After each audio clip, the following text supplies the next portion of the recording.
So, probably more than any other panel at Comic-Con, the one that got the most of my attention was X-Men Days of Future Past,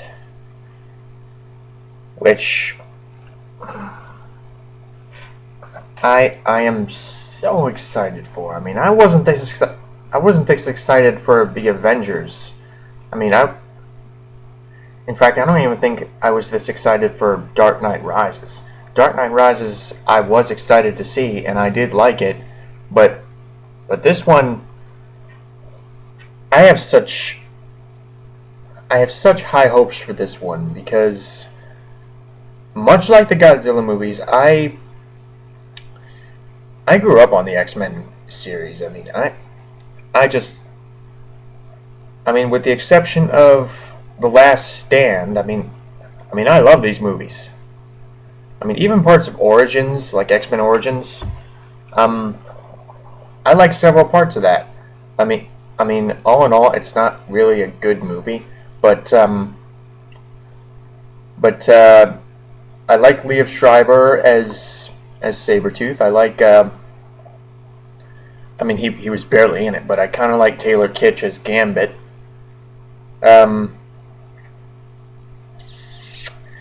And same with Ryan Reynolds as Deadpool before they kind of sewed his mouth shut. But I remember X-Men growing up being my favorite Marvel superhero, specifically Wolverine. I don't really think I'm alone in saying that Wolverine is my favorite X-Man. But if we're just going by general consensus, the first X-Men movie, it has problems, but I really like it. I really like the cast. It had a real all-star cast going for it. I mean, the villains were pretty stock and forgettable, with the exception of Ian McKellen as Magneto. But Tyler Mane as Sabretooth, who did nothing but growl in that movie. Ray Park as Toad. Again, he didn't really have anything to do, but I still really do like that one. I mean, it's definitely a fun watch, and I think more so than many other superhero movies of that early 2000s era. I think we really have X-Men to thank for the comic book movie renaissance that we've gotten in Hollywood this past decade. I mean, yeah, there were obviously other comic book movies that contributed to that, like Blade and Spider-Man, but X-Men, I think, was a major player.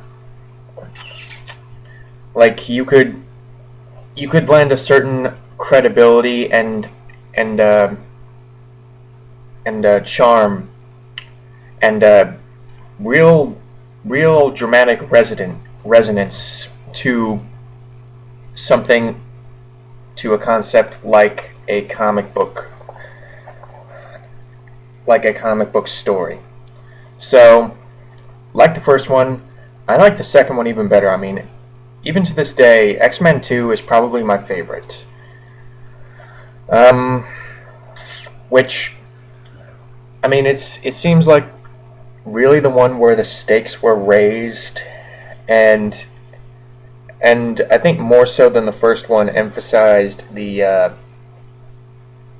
whole prejudice subtext of the characters in a way that was more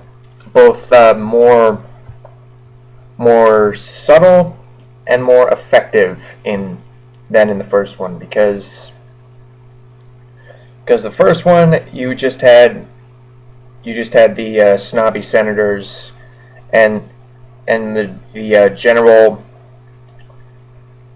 and the characters telling you that like, no one likes mutants, we have to hide our identity. In the second one, you actually see Iceman's, not Iceman from Top Gun, like literal Iceman, but you see his family kind of behave in a way very as apprehensively toward him when they find out he's a mutant. You have Brian Cox who's basically trying to wipe out all the mutants. He sees them as kind of a disease. He didn't really, which they actually give him kind of an understandable motivation. I mean, his son killed his wife, so his mutant son killed his wife with his mutant powers, so it kind of makes sense there. X-Men 3 I did not like. I mean, a lot of the character development and a lot of the heavy storytelling of the first two really seemed to go out the window for the sake of action. The action was alright, and the acting was alright, but they brought Jean Grey back just to kill her again. They killed off Cyclops off screen, so I never really cared for James Marsden's Cyclops anyway, so I didn't really have a huge problem with that. But still, you're killing off one of your central characters off screen. I mean, I kept thinking he wasn't dead. But by the end of the movie, you see his grave, so I'm like, oh, okay, he's dead, I guess. He had to go and make Superman Returns. But you killed off Professor X in the middle of your movie.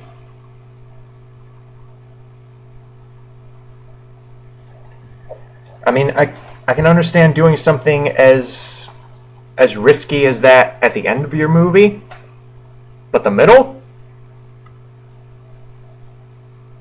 I mean, by the end of the movie, all the weight of that scene, or most of the weight from that scene, had been drained because we had just gotten more action.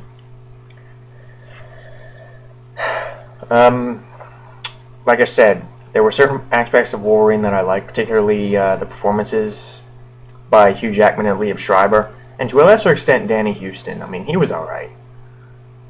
I mean, he was playing kind of a two-dimensional version of Brian Cox's character from X-Men 2, but he was alright. I mean, he wasn't bad. He didn't give a bad performance like he did in The Warriors Way, but First Class I did like, not as much as X-Men 2, but I liked it about on par with the first X-Men movie. I mean, I thought a lot of the characters, well, I didn't really think the characters were as strong, to be honest. I mean, there were some strong characters in there, but Jennifer Lawrence, I thought, was kind of a downgrade from Rebecca Romijn Stamos Mystique. I thought she was kind of a downgrade, but then again, Jennifer Lawrence is usually a downgrade. I mean, she didn't really have as much charisma, I didn't feel like, but I really liked the younger versions of a lot of these other characters. I liked seeing the younger versions of, first of all, James McAvoy and Michael Fassbender. That's two really good actors that were appropriate to take over the mantle of these characters from Patrick Stewart and Ian McKellen. So liked First Class. Little overly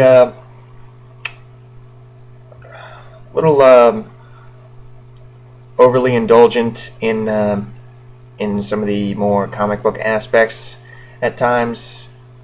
Like, it's kind of inconsistent in that way. At certain points, I mean, not all the time. But this Days of Future Past, which is kind of, it's essentially meant to bridge the two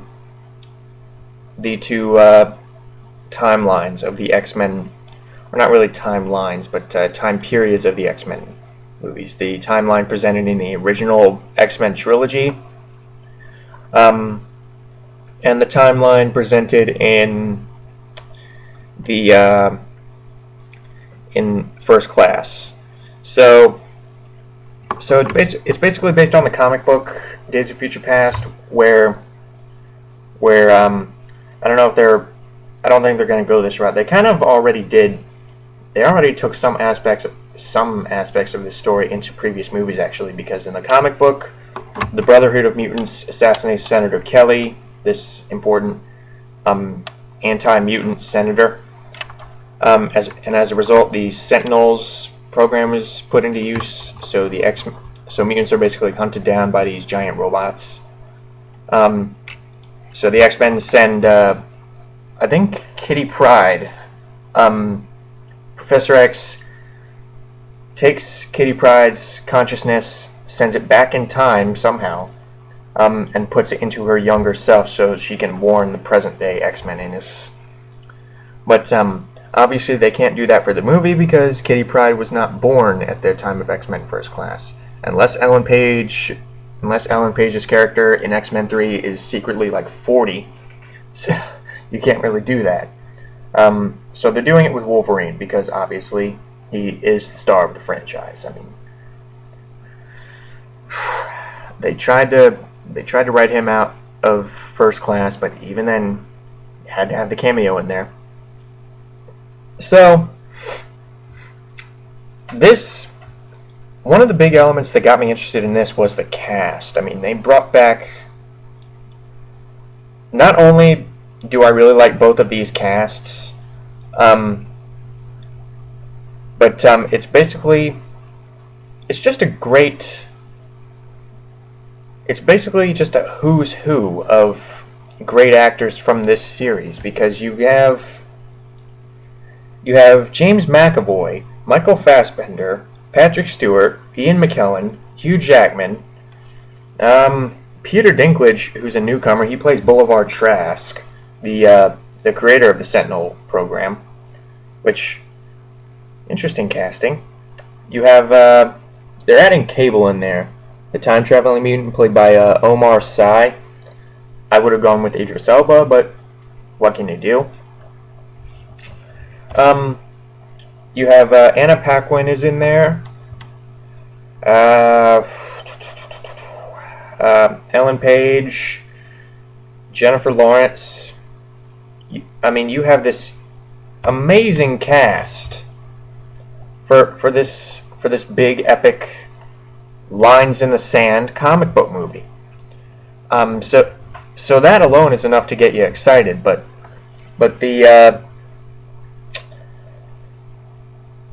thing that really gets me about this is that as good as First Class was, it lacked all of my favorite X-Men, pretty much. I mean, most of my favorite X-Men. Obviously, I really like Professor X. I really like Magneto. He's not an X-Man, whatever. But all of my favorite X-Men were in the original X-Men trilogy. So you're taking what has essentially become a nostalgia trip for me, the original trilogy of X-Men films, the people that worked on that, and you're merging it with this very capable new cast. So it's very exciting in that respect. I mean, the fact that you get to see essentially these two sides of the X-Men films kind of mesh together, and hopefully it'll be more credible than when they meshed the original Star Trek with Next Generation, with Star Trek Generations, where you had Captain Kirk and Captain Picard making breakfast in the kitchen. But getting back to the story of it, it actually makes a lot of sense to do it from Wolverine's perspective, because he has been around, according to these movies, he has been around since the Civil War, since before the Civil War. And he basically stayed the same age. I mean, you even saw him in First Class. He had that cameo where he was drinking in the bar. So So it kind of makes sense. I mean, you're not really losing any element of the character, or you're not really losing any element of the character by sending him back in time, or sending his consciousness back into his younger body, because he has stayed the same. I mean, with the exception of what happened in the recent Wolverine movie, where he lost his metal claws and filled them in with his old bone claws. But by the looks of this movie, they're going to give him back they're going to give him the metal claws back. I mean, he's going back in time. He still had the metal claws at the time of First Class, so he gets to have two sets of claws in the new one. He gets to have the bone claws in the present and the metal claws in the past. So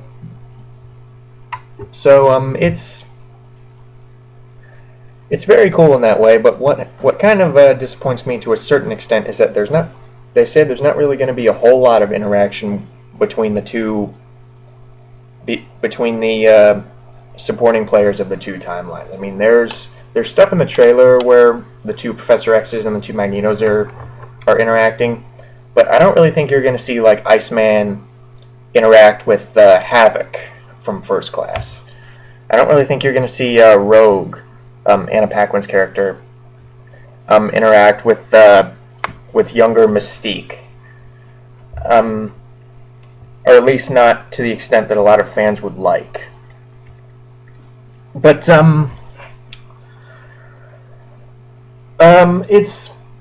they've also stated that it's gonna. I mean, director Bryan Singer. Yeah, Bryan Singer's back. Woo! Although, after Jack the Giant Slayer, I mean, I hope he has a good script going for him. So you have essentially a time travel movie. And he's basically said that there is a very good chance that some continuity will be changed. I mean, it's logical, but some fans might take offense to that. Some fans who kind of hold these movies as holy gospel or whatever. Because some fans tend to get really apprehensive when you change stuff from past entries in a series. I mean, the same thing happened when J.J. Abrams started that Star Trek reboot. Like, fans were furious when in the movie they basically reset the entire Star Trek timeline. Or not the entire Star Trek timeline. I believe Enterprise was before Captain Kirk and his time, but still, you're erasing 40 years of history, over 40 years of pop culture, 40 years of story from a franchise. Obviously, it's not quite going to be to that extent in this X-Men movies, but in this X-Men time travel plot, but still, it could potentially be a slap in the face to really hardcore fans. So I hope they don't go too overboard. I mean, I hope they don't screw up the timeline too much. But even if they do, even if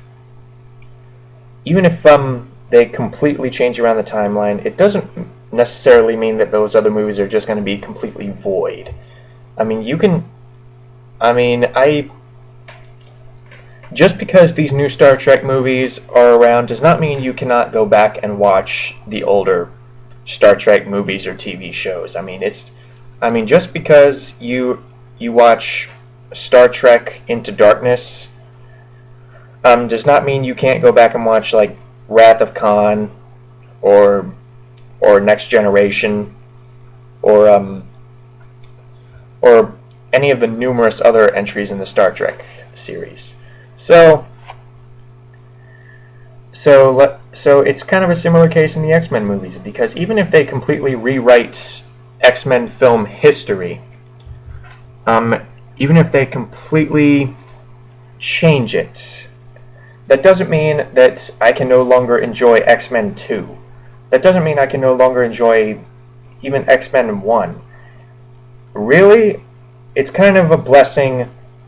It's kind of a really it's kind of a real credit to the enduring nature of this franchise.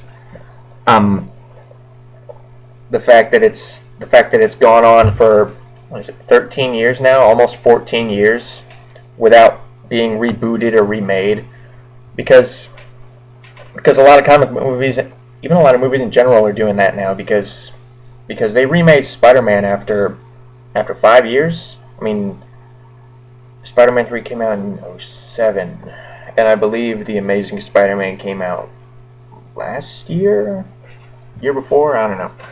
But if they can reboot Spider-Man after that short of a time, they could have easily just taken kind of a status quo approach where they rebooted X-Men after X-Men 3. I mean, after the poor reception of X-Men 3. So I'm kind of glad they didn't do that. I mean, they could have easily, and even after Wolverine, which was another poorly received X-Men movie, they could have easily just redone the entire series. But they did. But they took kind of a compromise. They took it to a new timeline. They focused on all new characters with X-Men First Class. So in terms of premise, I don't really have a problem with it. I'm actually really excited. But in terms of the people working on it, I've been saying this a lot in these Comic-Con videos, but I have kind of a wait-and-see attitude towards it, because Bryan Singer, he hasn't really... he is a very talented director, but he made Superman Returns, which I like Superman Returns, but a lot of general audiences didn't really care much for it. They thought it was too somber. It was trying too hard to be like the Donner movies. It didn't really compare that well to the original Donner movies. It didn't really take the character in any revolutionary new direction. So Superman Returns was viewed by many as kind of a lackluster comic book movie, and then I think the year before, he made Jack and the Giant Slayer, which got reviews kind of mixed to negative reviews. I mean they didn't hate it, but it wasn't. But I don't really think there were many people out there calling it good. So, I mean, I think it has like a 50-something on Rotten Tomatoes. So I'm kind of interested. And that could have been anything. I mean, that could have just been from a lackluster script. So that got me looking to the script, and the script is actually from 3 writers. The story is by Bryan Singer, but the script is written by Simon Kinberg, who, this actually got me really, really kind of worried, because Simon Kinberg, as far as the critics go, he has not made a good movie yet. I mean, in terms of his writing, I mean, he's produced some good movies. He produced First Class. He co-wrote X-Men 3.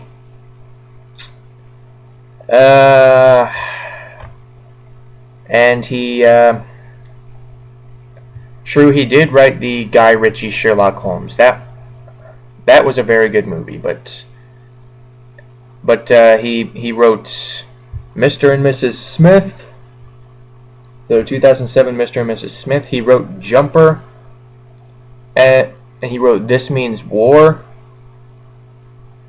But he, and even with Sherlock Holmes, he was one of like 4 writers on that. So that his contributions to that could have been minimal. But Jumper was a horrible movie. So I'm kind of worried about that. But on the upside, the 2 other writers are Matthew Vaughn and Jane Goldman, who have written good stuff. I mean, Matthew Vaughn and Jane Goldman basically wrote First Class. They wrote the Stardust, The Woman in Black. So they've written some decent stuff. So like I said, scripturally it's a little dubious, but like I said, I still have high hopes for it. I hope I'm more than any other panel at the Comic-Con, at least that I can think of off the top of my head. This is the one that I desperately want to be good. I really want to like the end result of this because of my love for the series. I mean, and not only the movie series, but the franchise as a whole, the X-Men as a whole. So I would absolutely hate to see them botch such a cool premise like this. I mean, it's with such an amazing cast and such an potentially interesting dynamic in terms of story and in terms of character. So yeah, I am really excited for it, and I'm really hoping I'm not disappointed. If it sucks, I'm gonna be really sad. I mean, I was sad after Man of Steel. I came out of that movie saying like, oh man, that kind of sucked. But yeah, X-Men,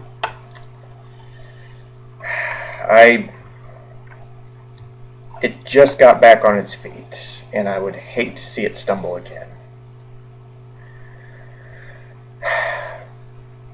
Please be good. Please let it be good. I'm sure I'm not alone in saying this. Please let X-Men Days of Future Past be good.